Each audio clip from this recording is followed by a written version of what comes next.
Alinsky, the revolutionary radical. It all started on January 30th, 1909, the day Saul Alinsky was born.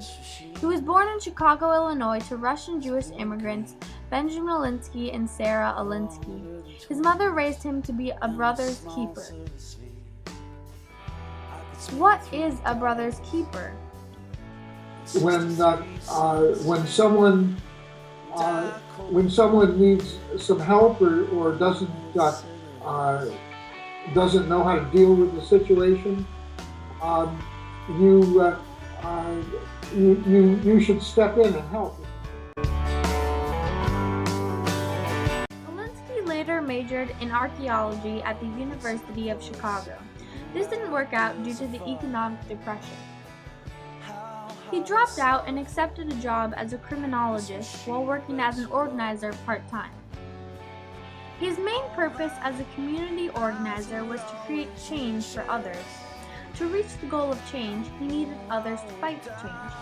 So he took on the responsibility to organize people into a strong community so that they could fight for their rights. In doing so, he changed the world. Saul Alinsky completed his goal of change in many ways. One way was to create organizations so people could come together to make a change.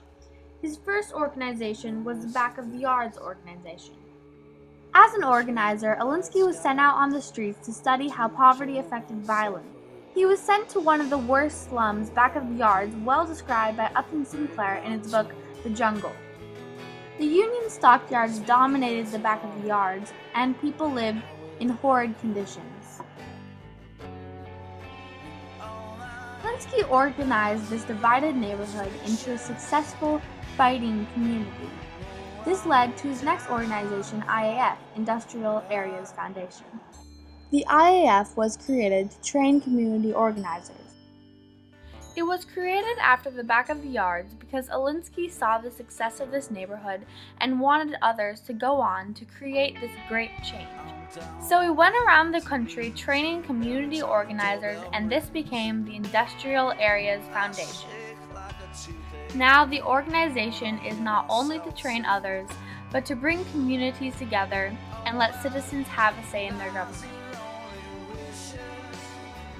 There is also the FIGHT organization, standing for Freedom, Independence, God, Honor, and Today. Controversy. You can't get away from it. It showed Alinsky's belief in confrontation. Change means movement, and movement means friction, and friction means heat, and heat means controversy. He was a fighter. He wasn't going to back down. It all started in Rochester, New York during the mid-60s, where there had been many raids on the citizens in the poor African-American neighborhoods. Alinsky was called onto the scene to organize the neighborhoods so that they could come together to fight for their rights. Responsibility has to be resolved. This resulted in a confrontational organization that fought fiercely for their rights. The order of Black Power. And you spell Black Power in Rochester with capital letters, F-I-G-H-T. They had many successes. One major success was getting 800 jobs for African Americans from Eastman Kodak. Overall, the organization benefited the community of Rochester greatly.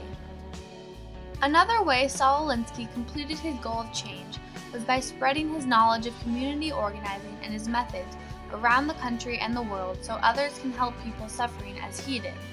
He did this with his books and organization. Alinsky's first book is called Reveille for Radicals. It was a hit and many used its techniques. The book was published in 1946 during his IAF organizing. His second book is called Rules for Radicals. This was published in 1971, a year before his death in 1972 from a major heart attack. This is the more well-known book and has been praised and critiqued many times and for many years to come. Rules for Radicals is used as a training manual in many places. Many organizations use it. Even the Republicans and the Tea Party folks have used it as a training manual. It has been read by many powerful politicians and just citizens who want to know how to get a voice in their government. Alinsky spread his methods with not just his books, but also his organizations, specifically the Industrial Areas Foundation. The IAF now is branched out. By teaching people Alinsky's techniques in community organizing, this guarantees that there will be more like him that can keep on spreading his methods to help others far and wide. One major way Saul Alinsky completed his goal of change was by leaving a great legacy. He influenced many and left great works for others to carry on. An example of Alinsky's legacy found in today's world is the fact that Barack Obama, Hillary Clinton, and others use his tactics and their change for American democracy. Barack Obama is a very powerful Alinskyite. He bases many of his moves on Alinsky's way. An example of this is the 2008 election and ACORN, Association of Community Organizations for Reform Now. Barack Obama is legitimately and authentically a Saul Alinsky radical. Hillary Clinton is also a strong believer of Saul Alinsky. In fact, she worked for him for a year and wrote her college thesis on him. Another very strong example of Alinsky's legacy going on to do great things is the fact that the organizations he created have gone on to thrive and have successes in many fights for their rights because they came together as a community. A strong example of this is the IAF, which now has many branches and fights vigorously as a very diverse and communicative community.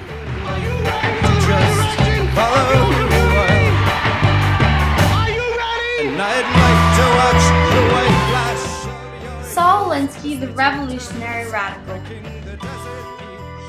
He fought for what was right, not because he was doing it for money or pride. He fought for what was right because he felt he had the responsibility to. Alinsky felt he had the responsibility for his fellow humans and that it was his job to help ones who were being deprived of their rights. He felt that he was his brother's keeper. What resulted of this was a legacy. Alinsky's legacy lives today and always will, of always being your brother's keeper. Empty-handed, and I'd like to think I am not one of them, but I know I am, so I'd like to just follow you on.